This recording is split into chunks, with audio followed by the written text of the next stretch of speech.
오늘 저희들 읽을 말씀은 베드로전서 4장 1절, 2절입니다. 그리스도께서 이미 육체의 고난을 받으셨으니 너희도 같은 마음으로 갑옷을 삼으라. 이는 육체의 고난을 받은 자는 죄를 그쳤음이니 그 후로는 다시 사람의 정욕을 따르지 않고 하나님의 뜻을 따라 육체의 남은 때를 살게 하려 함이라. 아멘.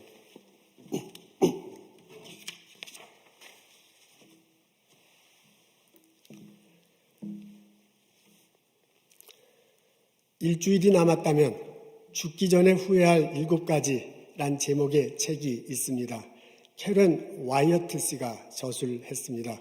이분이 주로 콜로라도에 살고 25년 이상 호스피스 닥터로 일을 해오셨다고 합니다. 수많은 사람들의 임종을 지켜봤어요. 특히 시한부 판정을 받은 암 환자들 곁에 있었습니다. 그분들이 겪는 분노, 좌절, 희망, 그리고 성찰을 지켜보면서 본인도 많은 생각을 하게 됐어요. 그것을 정리해서 만든 책이라고 합니다. 7가지의 내용은 대체로 이렇습니다. 죽을 만큼 마음껏 사랑해 볼 걸. 조금만 더 일찍 용서할 걸. 걱정은 내려놓고 행복을 만끽할 걸. 내 마음을 열고 포용할 걸. 한 번뿐인 인생 열정적으로 살아볼 걸. 아둥바둥 말고 여유를 가지고 살 걸. 그리고 마지막은 있는 그대로에 감사할 걸. 의외네요. 죽기 직전에 후회하는 7가지의 내용들이 대체로 사람들과의 관계 속에서 발생하는 것입니다. 사랑, 용서, 포용, 감사 이런 등등의 단어가 나옵니다. 이런 걸 마음껏 하지 못한 것이 돌아가시기 직전에 가장 후회가 된다고 합니다. 여러분 어떻습니까? 나는 어떻습니까? 죄송해요. 이런 질문을 해서요. 근데 이제 나 자신을 뒤돌아보기 위해서 죄송하지만 이렇게 질문해 봅니다. 이건 순전히 만일이에요. 그냥 순전히 만일인데 만일 내가 시한부 인생을 어느 날 갑자기 판정받게 된다면 무엇을 가장 후회하겠습니까? 오늘 저희들은 베드로전서 4장 1절 2절의 말씀 읽습니다. 예수 믿는 것 때문에 핍박받는 초대 교우들을 위해서 베드로가 쓴 것입니다. 그 압박감 속에 살아갈 교우들을 위한 조언이 담겨 있습니다. 우리는 1절과 2절을 읽는데요. 1절과 11절이 한 문단입니다. 그 중에서 2절이 핵심 구절이기 때문에 그 2절을 읽도록 하겠습니다. 앞에 적혀져 있는데 우리 다 같이 한 목소리로 읽겠습니다.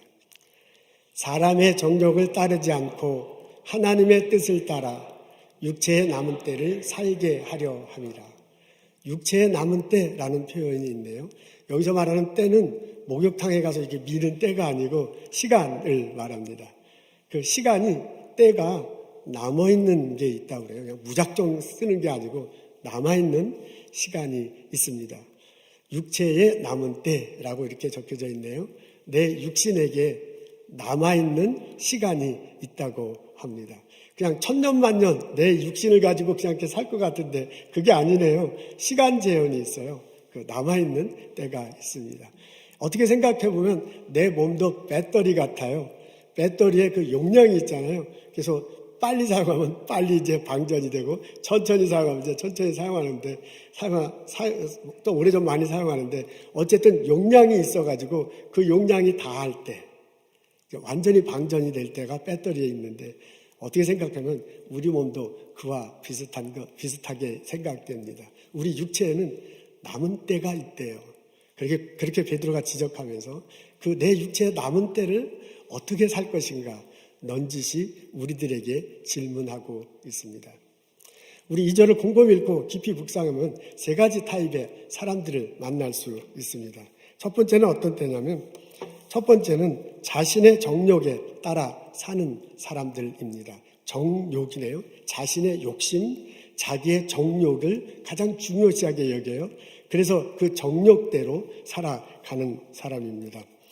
이렇게 사는 사람들의 모습이 어떤 모습을 보일지 우리 3절에 나와 있습니다. 음란, 정욕, 술취함, 방탕, 향락 등등이 열거돼요. 사람의 정욕을 따라 사는 사람들은 겉모습이 삶 속에서 이런 것들이 나타난다 그 말입니다. 뭐 짧은 인생 해보고 싶은 대로 마음껏 하고 살자라는 태도로 살아가는 거예요. 처음에는 이런 태도가 남들에게 그렇게 큰 피해를 주지 않습니다. 근데 시간이 지나고 막 이게 정도가 좀 더 세지잖아요. 그러면 남들에게도 해를 끼치게 마련입니다. 이렇게 사는 사람들을 대체로 보면 인간관계가 좀 원만치 못한 듯해요. 가정생활도 매끄럽지 못합니다. 우리들에게 바람직한 보람된 삶은 아닌 듯합니다. 두 번째 사람들은 자신의 육체, 자신의 마음에 따라 살아가는 사람들입니다. 오늘 1절과 2절을 보면요. 2절에는 육체라는 단어가 나와 있고 1절에는 마음이라는 단어가 나와 있습니다. 그래서 곰곰이 1절과 2절에 보면 얼른 눈에 띄지 않지만 이 밑바탕에 내 육체에 관심을 두고 살고 내 마음에 관심을 두는 사람의 모습을 발견할 수 있습니다. 그걸 너무 중요시해요. 그래서 그것에 따라 사는 것입니다. 내 육신의 건강을 가장 중요시 여기며 살아가는 분들 가끔 볼 수 있습니다. 운동하는 것, 쉬는 것, 먹는 것, 자는 것이 아주 중요해요. 그래서 하루 일과표를 쫙 짜놓고 그 일과표에 따라서 건강관리를 해나갑니다. 오늘도 그렇게 하고 다음도 그렇게 하고 그 다음도 그렇게 합니다. 여러분 오해하지 마십시오. 비난하는 게 아닙니다. 이제 그렇게 살아갈 수도 있죠. 그리고 특히 몸이 아프신 분은 육체에 관해서 특별히 신경 써야 되니까 이제 그렇게 살아갈 수도 분명히 있습니다. 그렇지만은 매일 육신의 건강에만 관심을 두고 살아가기에는 그렇게 남은 인생을 보내기에는 좀 아깝다 그런 얘기죠. 이제까지 내가 경험해온 내 경험이 있잖아요. 하나님께서 내게 주신 은사가 있잖아요. 그래도 언젠가 나의 남은 때가 있어 하나님 곁에 가게 될 텐데 이렇게 내 육체만을 돌보며 살기에는 조금 아깝다는 생각이 든다. 이제 그 말입니다. 우리 젊은 사람들 중에서는 자기 마음 가는 대로 살려고 애쓰는 사람들이 있는가 봅니다. 내 마음이 가장 중요해요. 내 마음이 말하는 대로 따라 살아가는 거예요. 내 마음대로 우러나는 일을 찾고요. 그 일에 헌신하고 싶은 생각이 많습니다. 그래서요, 일터에서 일하는 게 직장을 갖긴 게 하지만 그렇게 중요하게 여기지 않는가 봐요. 일터에서 일은 하지만은 자기 시간을 갖고 자기가 좋아하는 일을 찾고 자기가 하는 일을 해야 돼요. 그래야 이게 마음이 맞는 거야. 그래서 일하는데 너무 스트레스를 주거나 일에서 너무 많이 이런 걸 요구하면 그냥 일을 그만두고 자기가 좋아하는 일을 찾아간다고 합니다. 그러면서 이제 하는 소리가 나를 찾기 위해서 여행을 떠난다. 이런 표현들 자주 나오잖아요. 이게 잘못됐다, 잘됐다는 말이 아닙니다. 이거 괜히 잘못됐다 그렇게 얘기하다가는요. 젊은 사람들을 이해하지 못한다 그래갖고 꼰대라고 그런데요. 옛날에 구닥다리 생각을 갖고 있는 거 아니에요. 젊은 사람 이해하지 못하고 꼰대라는 소리를 듣는다고 하는데 또 이제 그런 소리 들으면 안 되잖아요. 그래서 조심하는 마음으로 이제 하는 소리입니다.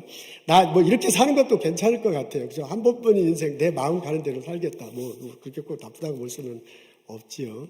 근데 그렇게 나 자신에만 포커스를 두고 인생을 살아가기에는 의미 있는 일들이 참 많은데 그것을 놓치는 것이 안타까워 보인다.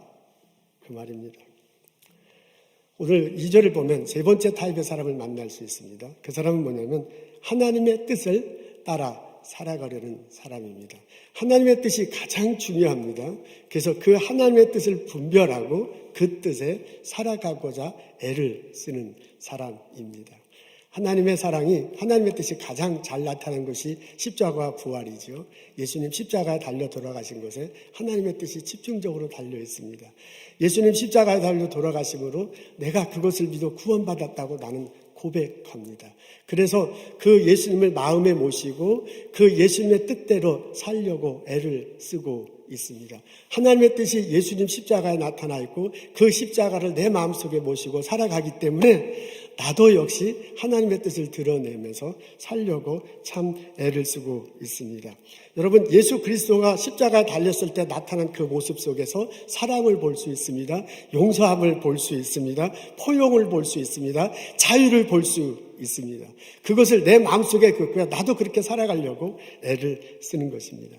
이런 사람들은, 이런 마음을 가지고 사는 사람들의 모습이 7절부터 11절, 우리가 시간 때문에 읽지는 않았지만 오늘의 문단이 1절부터 11절까지인데요. 7절부터 11절에 보면 이런 마음을 가지고 사는 사람들이 어떤 모습으로 사는지가 나와 있습니다. 주변에 있는 사람들을 뜨겁게 사랑해주고 허다한 죄를 덮어준다. 아무도 원망하지 않는다. 서로 대접하면서 대접하기를 힘쓴다. 내게 주신 은사를 감사하면서 봉사하며 산다. 그러면서 하나님이 주시는 은혜로, 하나님의 주시는 능력으로 내가 힘 닿으니까 남을 도우면서 살아가겠다라고 그런 모습들이 나타나 있습니다. 근데 신기하게도요, 오늘 그 7절부터 11절에 하나님 뜻에 사는 사람들의 모습 이렇게 읽어보면 아까 닥터 캐런 와이엇이 지적한 내용들이 있잖아요. 죽기 직전에 사람들, 특히 시한부 판정을 받은 암 환자들이 그 후회한다는 그 내용하고요, 성경의 베드로에서 전서에 나오는 거하고 거의 이렇게 막 맞아 들어가요. 어쩜 이렇게 똑같을 수가 있을까 싶을 정도로 그렇게 맞아 들어가는데, 하나님의 은혜로, 하나님의 능력으로 나는 이렇게 살겠다, 이렇게 살아가야 된다라고 베드로가 권면하는 소리를 들을 수 있습니다. 여러분 어떻습니까? 베드로전서 4장 1절과 2절을 읽어보면 세 가지 타입의 인생을 살아가는 사람을 볼 수 있습니다. 첫 번째는 내 욕정에 따라 살아가는 사람입니다. 두 번째는 내 육체에 내 마음 가는 대로 살아가는 겁니다. 세 번째는 하나님의 말씀대로 하나님의 뜻을 따라 살아가는 사람들입니다. 어떻습니까, 여러분? 나는 이제까지 이 셋 중에 어떤 모습으로 살아왔습니까? 오늘 저희들 주님절에 나와서 그리고 가정에서 일터에서 예배드립니다. 하나님 말씀 듣으면서 나 자신에게 질문해 볼 수 있습니다. 지금부터 앞으로는 내 육신의 남은 때를 어떤 모습으로 살아가겠습니까? 오늘의 본문을 읽어보면 베드로가 내게 해주시는 말씀을 들을 수 있습니다. 하나님의 뜻을 따라, 하나님의 뜻을 따라 살아가십시오. 예수님 믿기 전에 내가 자신의 정욕에 따라 살았다면 그것을 벗어나십시오. 이제까지 내 육체에 관심을 가지고 이제까지 내 마음 가는 대로 살아왔다면 이제는 남들에게 눈을 돌리며 살아가십시오. 그것을 위해서 우리가 하나님 앞에 부름받았습니다. 그것이 예수 그리스도에게 나타난 뜻입니다. 그렇게 사는 것이 의미 있는 삶이고, 그렇게 사는 것이 하나님께서 주시는 복을 누리면서 살아가는 것입니다. 여러분 1절을 읽어보면 마음, 예수님의 마음이라고 베드로가 그렇게 표현하네요. 예수님의 마음을 갑옷을 삼으라 라고 그렇게 표현되어 있습니다. 예수님의 마음이 내 마음이 돼야 되는데요, 십자가에 달리신 그 예수님의 마음이 내 마음이 돼야 되는데, 이게 내가 내 뜻대로 예수님의 마음이 내 마음이 돼야지 한다고 내 마음이 되는 게 아니잖아. 나는 그렇게 살고 싶은데 그게 안 되는 거야. 그러니까 예수님의 마음이 내 마음이 돼야지라고 이렇게 결심을 하는데, 그때 예수님의 마음이 내 마음을 덮어줘서 마치 갑옷 입은 것처럼 내 마음을 이렇게 덮어준대요. 그래서 그 예수님의 마음이 내 마음이 되도록 해주신대요. 내가 예수님을 따라 하나님의 뜻을 살아가는 것도 내 결심이지만 하나님의 뜻을 따라 살게 하노라 그래요. 그러니까 이 두 개는 내가 하는 것도 있고 하나님이 살게 하는 것도 있는 거야. 내가 예수님의 마음을 품고자 하는 것도 있고요. 그렇게 예수님 앞에 나갈 때 예수님이 내 안에 오셔서요, 성령으로 은혜로 나를 채워주셔서요, 내 마음에 갑옷을 입혀주셔가지고 예수님 마음이 내 마음이 돼. 예수님의 뜻이 내 뜻이 돼. 예수님의 비전이 내 비전이 돼. 그래서 하나님의 뜻대로 살아가도록 이끌어 주신다라고 그렇게 가르쳐주고 있습니다. 아멘. 하나님, 이 경험이, 할렐루야, 이 경험이 우리들의 경험이 되기를 원합니다. 예수님이 십자가에 보였던 사랑이 내 마음속에 있어서 나의 삶 속에서도 나타나, 예수님이 보였던 용서가, 예수님이 보였던 그 포용이, 예수님 앞에 난 자유함이 내 마음속에 넘쳐서 내 삶 속에서도 무럭무럭 벌어지기를, 그런 마음을 가지고 그런 삶을 살아가는 나와 여러분 되시기를 주님의 이름으로 소원하고 축원합니다. 아멘. 내가 그 마음을 품고 살아갈 때 내 삶 속에 무럭무럭 예수의 사랑이, 예수님의 포용이, 예수님의 그 안양이, 예수님의 자유함이 나타날 것입니다. 그러면서 나와 함께가는 가족들이, 아내가, 남편이, 나의 아들, 딸들이 느끼고 체험해. 내가 그것을 누리면서 내가 그렇게 살아갈 때 내에서 일해서 같이 일하는 사람들이, 내 이웃에 있는 사람들이, 나의 동료가 그것을 체험하고 살게 될 것입니다. 나로 인해서 아름다운 열매가 충성질성 열리고 그것을 서로 먹으면서 우리는 행복하게 이 땅에 살아갈 수 있습니다. 나로 인해서 예수님이 전해지고 나로 인해서 하나님의 영광이 드러나는 삶을 살아갈 수 있습니다. 베드로가 우리들에게 권면합니다. 하나님의 뜻을 따라 육체의 남은 때를 살아가십시오. 아멘.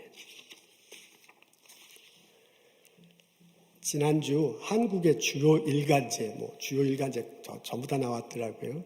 주요 일간지에 한원주 씨의 부고 기사가 일제히 올랐습니다. 동아일보에는 이렇게 제목이 붙어 있네요. 하늘이 부를 때까지 94세 의사는 진료를 멈추지 않았다. 그녀는 경기도 양주에 있는 매그네스 재활요양병원이에요. 재활요양병원이죠. 그곳에서 내과 과장으로 일하다가 지난 9월 30일 날 안식을 찾았습니다. 이분의 이력이 아주 독특하네요. 1949년 경성여자의학전문학교, 이 학교가 나중에 고려대학교 의과대학이 됐대요.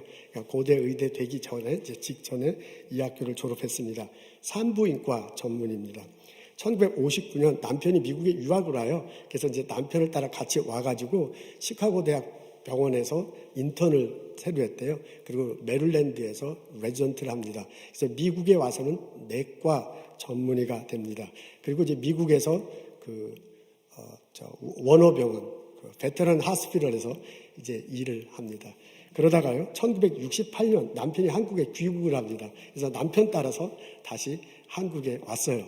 이제 한국에 와서 병원을 개원했는데 환자들이 막 물밀듯 이제 이번에 이제 신앙한 거 고백한 거 보니까 물밀듯 이제 밀려왔다 그렇게 얘기하네요. 이제 1968년도니까 이제 그때만 해도 이제 한국에서는 산부인과 의사, 미국에서는 산부인과 전문의, 미국에서는 이제 내과 전문인데 이 두 개를 한 여자 의사가 이제 거의 없었으니까 특히 이제 여성분들이 이제 부인병을 앓고 있는 여성분들이 아주 굉장히 많이 찾아왔는가 봅니다. 그래서 인생의 황금기를 누렸다라고 그렇게 얘기하네요. 1978년도에 갑자기 어려운 일을 겪습니다. 남편이 돌아가셨는데요. 원인도 모르고 무슨 병인지도 모르고요. 갑자기 돌아가셨습니다. 한 번도 상상해보지 못한 일이 벌어졌어요. 남편은 물리학 박사로 명성을 떨치고 있었어요. 자녀들은 아주 공부를 잘했다고 하네요. 본인은 소문난 명의로 소문이 나가지고 병원은 막 나날이 번창하고 있었는데 이런 일이 벌어졌습니다. 한순간에 모든 것이 낙엽처럼 떨어지는 기분이었다. 그래서 완전히 패닉 상태가 되었고 아무것도 하지 못하는 나날을 보내게 됩니다. 교회 갑니다. 하나님께 기도합니다. 하나님 도대체 왜 나에게 이런 어려움을 주십니까?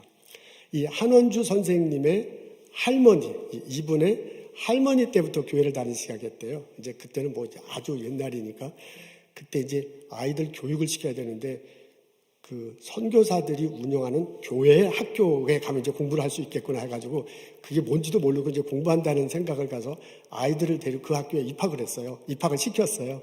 그러면서 이제 예수를 복음을 듣게 되고 예수님을 영접합니다. 근데 그 선교사님 중에 의사분이 있었는가 봐요. 그 영향을 받아서 본인의 아버지가, 이 한원주 선생님의 아버지가 나중에 의과대학을 가고 의사가 되고 이제 본인도 의사가 됩니다. 그래서 집안이 할머니 때부터 교회를 다니기 시작했는데 이분은 교회를 가긴 가도 열심히 가지 않았대요. 돈 버는 재미가 너무 좋아가지고 바빠서 예수님에 대해서 생각할 겨를이 없었다. 이제 이렇게 적혀져 있네요. 그러다가 사건이 터져지고 남편을 굉장히 많이 의지하셨던 것 같아요. 갑자기 돌아가시니까요, 어떻게 할 줄 몰라서 쩔쩔쩔 매는 상황이 벌어졌습니다. 그래서 막 교회 가서 울고불고 기도하곤 했는데, 그러던 어느 날 하나님이 당신에게 마음속으로 이렇게 얘기하는 것 같더랍니다. 뭘 그렇게 울고불고 난리냐? 넌 누구보다도 지금껏 잘 먹고 잘 살아왔다. 그리고 편하게 지내지 않았느냐? 너는 내 주변 사람들을 얼마나 돌봤느냐? 내 주변에 도움이 필요한 사람이 참 많다. 정신 차려라! 하라고 하나님께서 본인에게 말하는 소리 같더래요. 그래서 벌떡 일어납니다. 그때가 53세셨어요. 53세에 한원주 선생님의 인생이 바뀝니다. 1년 동안 자신이 운영하던 병원을 이제 차츰차츰 정돈을 해요. 그리고 이제 다른 기독교 의사들한테 이렇게 소문을 내려보니까 무료 진료소를 이제 운영하는 데가 있다는 것을 알게 됩니다. 그래서 지금 앞에 사진이 나오는데 의료선교의원이라는데, 저게 이제 의사들이 모여서 2층에 이제 조그맣게 병원을 개설하고 있더래요. 그래서 1년 동안 자기가 운영하는 병원을 서서히 이렇게 남에게 넘기고 일주일에 하루씩 저 병원을 가다가 1년 됐을 때는 완전히 병원을 팔고 저 병원에 이제 갑니다. 저 병원에 가서 본인이 이제 원장을 하고요. 나중에 이제 이 병원을 좀 더 이제 크게 합니다. 이분의 비전을 따라서요, 여러 사람들이 한원주 선생, 그동안 이제 신세진 분들도 많이 있었을 거 아니에요. 그분들이 이제 이분에게 이제 같이 이제 참석을 하는 거죠. 사회복지사, 의사분들, 그 다음에 목사님들, 이런 분들이 이제 여러 비즈니스를 아주 크게 하시는 분들이 이제 병원을 이제 도와줍니다. 그래서 이제 원장을 하면서 제법 무료 진료소인데, 종로에 무료 진료소인데 우리들 의원이라는 병원을 개설을 합니다. 처음에 개설했는데 주변 사람들이 별로 이렇게 오질 않더래요. 무료 병원에 신통할 게 있느냐. 이제 그러다가 나중에 이제 원장 선생님의 이력을 듣고 이제 환자들이 많이 왔었다라고 그렇게 말하고 있습니다. 이때 본인의 월급이 한 달에 100만 원이었대요. 근데 이제 그것도 사람들에게 다 나눠줘 갖고 본인이 갖고 간 건 거의 없었다는데, 근데 이 병원을 하기 전에 본인이 병원을 운영할 때 한 달 자기에게 수입이 1,000만 원이었대요. 그러니까 70년대 후반이니까 이게 참 엄청난 했어요. 근데 뭐라고 얘기하냐면, 나는 돈 많이 벌었던 개업이 할 때보다 무료 진료소 할 때 훨씬 행복했다. 야, 이게 사는 거구나. 이게 인생이구나. 라고 하면서 아주 재미있게 무료 진료소를 운영했다고 합니다. 83세까지 이 병원의 원장을 하고요. 은퇴를 합니다. 은퇴하고 난 다음에 경기도 남양주의 매그네스 재활요양병원에 의사분이 필요하다는 소식을 듣고 지원을 해요.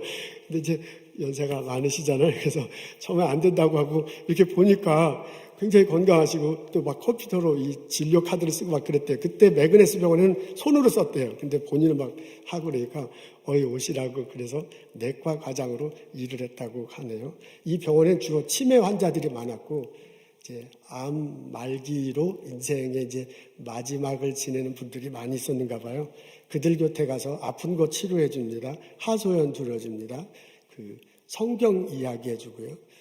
TV도, 제가 이번 다큐멘터리도 보니까 나의 살던 고향은 꽃피는 산골, 이제 동요도 부르고요. 함께 산보도 합니다. 그렇게 남아있는 자신의 삶을 살다가 하나님 곁에 가셨습니다. 베드로가 나에게 말씀해 주십니다. 육체의 남은 때를 하나님 뜻을 따라 사십시오. 기도하겠습니다. 하나님 말씀 앞에 내 자신을 뒤돌아봅니다. 하나님께서 주신 은혜, 하나님께서 주신 은사, 하나님께서 내게 주신 경험, 하나님께서 내게 주신 시간 뒤돌아봅니다. 하나님의 뜻이 무엇인지 분별하고 나의 삶의 자리에서 예수님이 전해주고 하나님을 예배하고 하나님을 드러내는 것이 무엇인지 분별하고 그 뜻을 붙들고 살아갈 수 있도록 도와주시옵소서. 하나님, 지금 어려운 때에 많은 형제자매들 눈물 흘리며 고통스럽게 살아가고 있습니다. 스몰 비즈니스 하는 형제자매들 기억하시옵소서. 하나님 그 자리에 함께하옵소서. 위로하시옵소서. 비전을 주시옵소서. 무언가 새로운 돌파구를 찾아갈 수 있도록 하나님께서 이끌어 주시고 또한 복을 내려 주옵소서. 의료 현장에서 수고하는 우리 교우들 형제자매들이 있습니다. 지켜주시옵소서. 사랑으로 오시는 환자들 섬길 뿐만 아니라 본인도 또한 건강을 지킬 수 있도록 하나님께서 오른손으로 덮어주시고 인도하여 주옵소서. 오늘 예배 참석하게 해주심을 감사합니다. 주께서 주신 것 많은 것 기억하고 거룩하게 구별하여 예물 드리며 예배 드립니다. 우리의 예물 받으시옵소서. 우리의 삶을 받으시옵소서. 예수님 감사합니다. 예수님 이름으로 기도합니다. 아멘.